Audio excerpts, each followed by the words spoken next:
Hello everyone, and welcome back to your daily government and financial news update. In today's video, we'll be discussing the key midterm elections coming up in November, what each party is campaigning on and how that may or may not give them the advantage. We'll also be discussing stimulus checks and who can expect to receive one in the next few months, and also key news related to the stock market and Bitcoin. So as always, I am interested in hearing your thoughts on everything, and I wanted to quickly thank everyone for giving my videos likes and sharing them, as that certainly helps push these videos out to other people like you. Okay, so midterm elections are just a couple of months away, which will be critical on how things progress from here in our country. According to a new CBS News Battleground tracker, Republicans have a small advantage in the House, predicted to win 226 seats, as opposed to the 209 seats for the Democrats, which would give Republicans back control in the House. Previously, back in July, they had predicted the Republican Party would pick up 230 seats, so in the last month alone, polling has shown Democrats have narrowed the margin of defeat by 4 seats. And so over the last month, Democrats have really attempted to hammer in on a few different things in hopes that it gives them an advantage. The first being, and what they're really focusing in on the most, are the right to abortion, with Roe versus Wade being overturned, giving the rights back to the states to determine at what week and under what exact circumstances women can have the rights to an abortion. Democrats are hoping to make this their #1 key issue on why exactly people should keep them in office, to allow women, under any circumstances, to have an abortion up until the moment before birth. So here we had the Democrat Senate candidate in Ohio basically saying there should be no restrictions placed, and ultimately it should be up to the woman and her doctor. But as a legislator, you have to have some idea of what you want to do when you're not a doctor. So should there be some restrictions when it comes to the law of the land?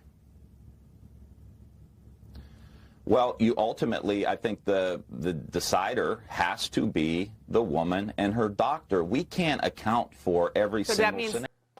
Polling on this is a bit split. A recent Gallup poll, for example, showed 50% of Americans saying that abortion should be legal under certain circumstances, such as perhaps rape or incest, 35% of people saying it should be legal under any circumstances, and 13% of Americans saying it should be illegal in all circumstances. Furthermore, when Americans were asked if they considered themselves to be pro-choice or pro-life, 55% of them said they were pro-life, which was actually the highest since 1996. Other than the abortion issue, Democrats are also honing in on the price of gas, where one might say, isn't that just a tad bit silly considering just how high the prices are? And true, but the prices have plummeted over the last couple of months, now at an average of just $3.85 per gallon. Yeah, just. So Democrats in their PR department in CNN are trying to tell Americans, look what Joe Biden and Democrats are doing to help us at the pumps. Basically, every single month, they're saving us $100. Of course, this is a pretty big gamble because I think that most Americans have a good enough memory to remember that just 1 year ago, prices were 74 cents less than what they are today. Also, I'm willing to bet that Americans have an even stronger memory than that, where 2 years ago, the average price of gas was right around $2.50 per gallon. So I don't think leaning on the drop in gas prices of late is going to be a big debate winner for the Democratic Party, but now they also have the cancellation of student loan debt to lean on even more. So will this give younger Americans going to college or those with student loan debt enough of a motivation to get out to the polls and vote for the Democrats in November? The problem for Joe Biden here is, even though most people with student loans are greatly appreciative for their $10,000 to $20,000 student loan handout, they are still struggling majorly due to the higher inflation, and so they're not going to make their decision on who to vote for solely based on Joe Biden's executive order to erase some of their student loan debts. Rather, the economy is the #1 priority for Americans, and by an overwhelming majority, they trust the Republicans when it comes to getting the economy back on track. And as one of Bill Clinton's former advisors, Paul Begala, states, Democrats also really aren't even helping people with the student loan forgiveness that they're supposed to help, which of course would be poor people and underprivileged communities. Watch. Democrats, I'm a progressive. I want to help folks, but I think this is terrible policy. Politics, we saw. Tim Ryan is in a tough race in a tough state, and he can't stand this idea. Senator Warren is all for it. She's not exactly from a swing state in Massachusetts. Senator Catherine Cortez Masto from Nevada got a tough race. She doesn't like this. Michael Bennet, the senator from Colorado, he doesn't like this. Democrats, good Democrats. Sharice Davids, one of the more impressive Democrats, the only Democrat in Congress from Kansas, she doesn't like it. So what is my party doing with this? They're disadvantaging. I think they're not helping the people that we're here to help, which is poor people and underprivileged communities. And they're not helping their politicians who are running. So Republicans argue that giving out $10,000 to $20,000 worth of student loan forgiveness to people with higher level degrees and households earning up to $250,000 per year is basically a handout to the wealthy. Senate Democrat Elizabeth Warren was asked about this and what her response would be to those who say there are people who don't have student loans but have other struggles in life that the government isn't helping them with. What do you say to Brian and others who say that this is really not fair, that a student loan is just one kind of debt and there are other people who don't have that but have other struggles that the government isn't helping them with? You know, I think a lot about fairness, and I think about how education debt is different from other debt.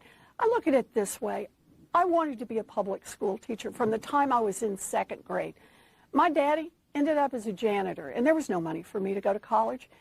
But I found a public university that cost $50 a semester. And for a price I could pay for on a part-time waitressing job, I finished a 4-year diploma. I became a special education teacher, and it opened 1 million doors for me. That opportunity is not out there today for any of our kids. Our public education system is no longer creating opportunities for kids like me and other kids whose families can't afford to write a check. Instead, we're saying to these young people, you've got to get an education, but we are going to wrap the chains of debt around you. And for many, you're going to be paying it for decades into the future, including getting Social Security checks garnished.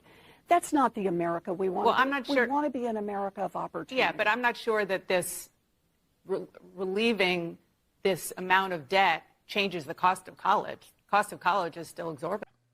Even though Republicans are favored to take back the House, in the Senate, Democrats reportedly have a slight edge to retain a small majority. According to the latest CBS News poll, out of the 35 seats up for re-election, 16 are likely to vote Republican, with 9 of them likely to vote Democrat. Then, out of the final 10 Senate elections, Democrats would need to win just 3 of the races to retain the tie-breaking majority with 50, or win 4 races to have 51 seats. Currently, 2 of the elections are lean Democrat, 3 of them are lean Republican, and 5 are toss-ups.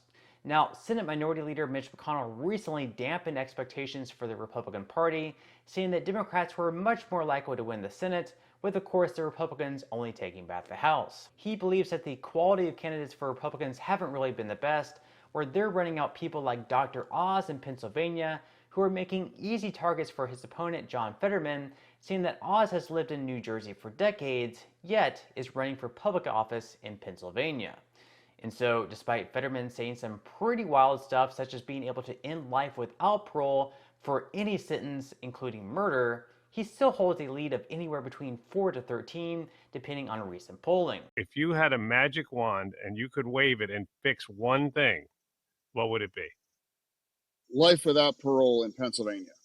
We could save billions in revenue long term. We could save thousands of lives and not make anyone less safe. And also expunge as many permanent records of people that have been living their best lives and have been paying well beyond when they should have for a charge that they caught, 10, 15, 20 years ago.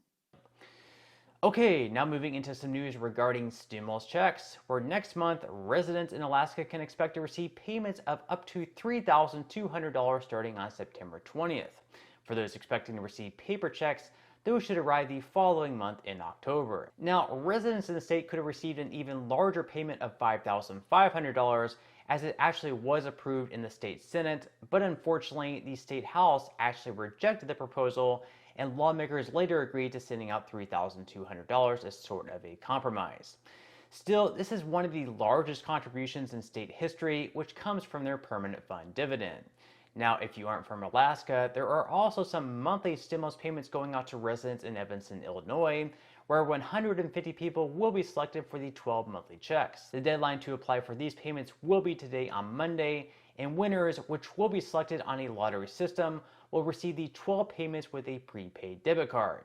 Now, to be eligible for this, you must first be a resident of the city, come from a household with an income below or at 250% of the federal poverty line, either be an illegal immigrant, be between 18 and 24 years old, or be older than the age of 61. Now, the last stimulus checks that I wanted to quickly touch base on are the ones being sent out in October in the state of California, where millions of residents will receive one. And this time around, those relying exclusively on Social Security or disability as their only income, unlike the first round of payments sent out in the state, will be eligible for these checks. So for people relying solely on Social Security or disability, they'll receive $350 each, and if they claim a dependent, they'll receive double that at $700.